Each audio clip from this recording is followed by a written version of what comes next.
switch gears for a second and talk about this. In hindsight, would you still have married your spouse? Please welcome Dr. Karyn Gordon. Or Karyn Gordon.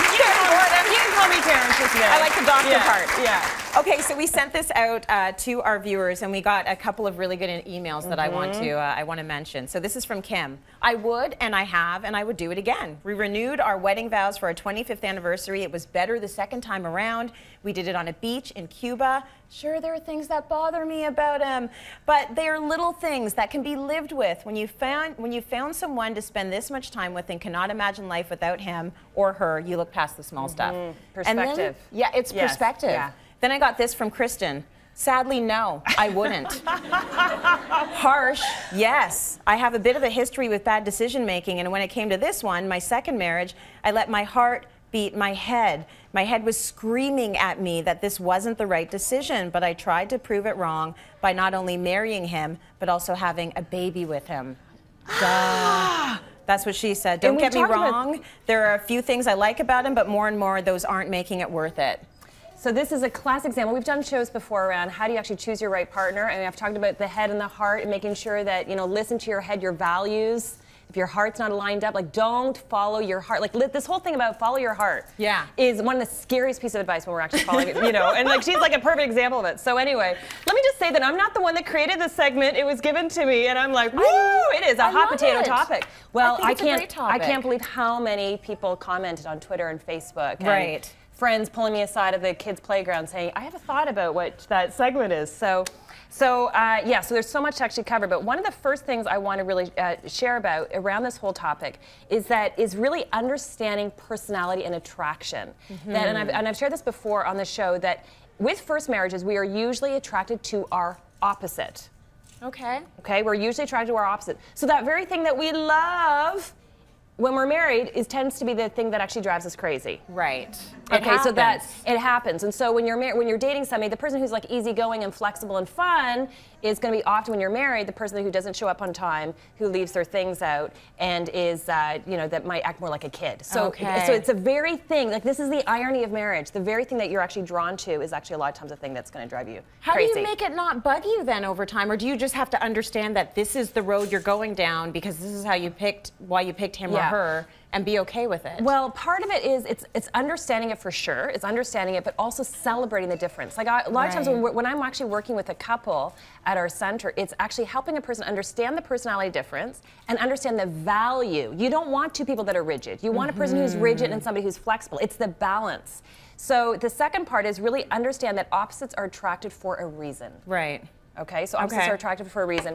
The introvert, and we'll get to this when we actually, the audience gave in some hilarious comments around with what they actually thought. But the introvert is often going to be attracted to the extrovert. Right. Okay, so the person who's talking, so they're drawn to each other. Like, the very thing that you're actually, the reason that you're actually attracted is going to be the thing that's actually going to drive you a little bit crazy afterwards. Yeah. The other part of the personality that I want to highlight, and I talked about this maybe about 3 months on the show, is the last part of the personality called, they call it judging, perceiving, and Myers-Briggs. I call it kings and knights. The king is a person who loves structure, they love order, they love routine, they love everything put into place. You and I think are both kings. Yes. And but usually we're going to be marrying a knight. A knight is the person who is flexible, they're easygoing, they're spontaneous. We love that, but they're also the person that punctuality does not really make, you know, it's not as important to them. So it's it's the opposite, it's the balance that we actually have to understand. Okay, and it's a good thing to have these opposites, as long as you're okay with it and you understand it and you let be, you know, like, you're going to be who you are and I'm going to be who I am, and we're going to have to figure out how this is going to work together. Yeah, and understanding that you need it. Yeah. You actually, it's not so much tolerating it, it's actually celebrating it. Okay. So it's a totally different mind shift. So we're going to see it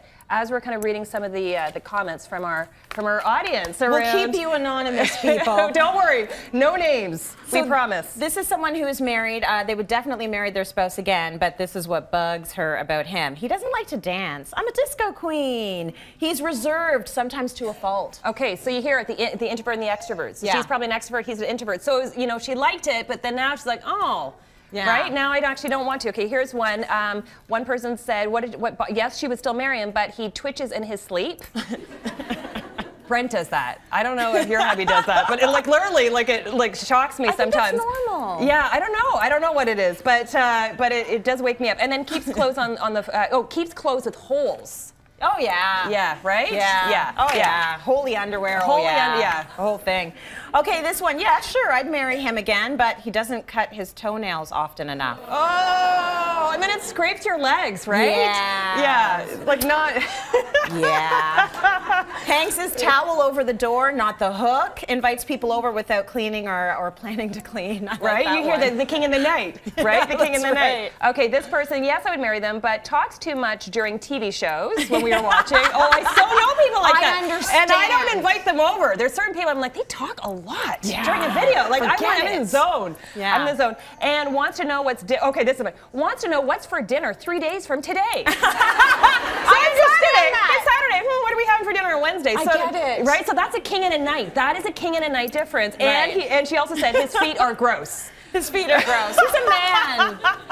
Okay, I got snoring and wears the same track pants for 25 years. But she's still married again. Okay, this person says, yes, I marry him again, but he's a big baby when he's sick, and he leaves the empty milk jug in the fridge. I do that. I have to say, you know what? That sounds so much like me. Yeah, I'm a baby when I'm sick, and I leave the milk jug. Okay, what's your next one? Okay, finally chewing loud. Okay, I'd marry him again, but chews loud and puts toenails on the floor. Oh, okay. This person says, yes, I marry him again, but doesn't have great table manners, makes noises when he eats, and doesn't load the dishwasher the way I ask him to. Hello, king. You are a king. I can guarantee it. Do you know what's good about all these responses, though? No matter what, the long toenails, the toenails on the floor, you're still going to stay married to him. And I think that that's important. That's an important statement. It's like all of this put aside, he's a good soul, he's a good person. It's perspective. He's a good person who chews loud, but he's a good person. Yes, with long toenails, long, with long toenails. Long gross toenails and feet, gross feet.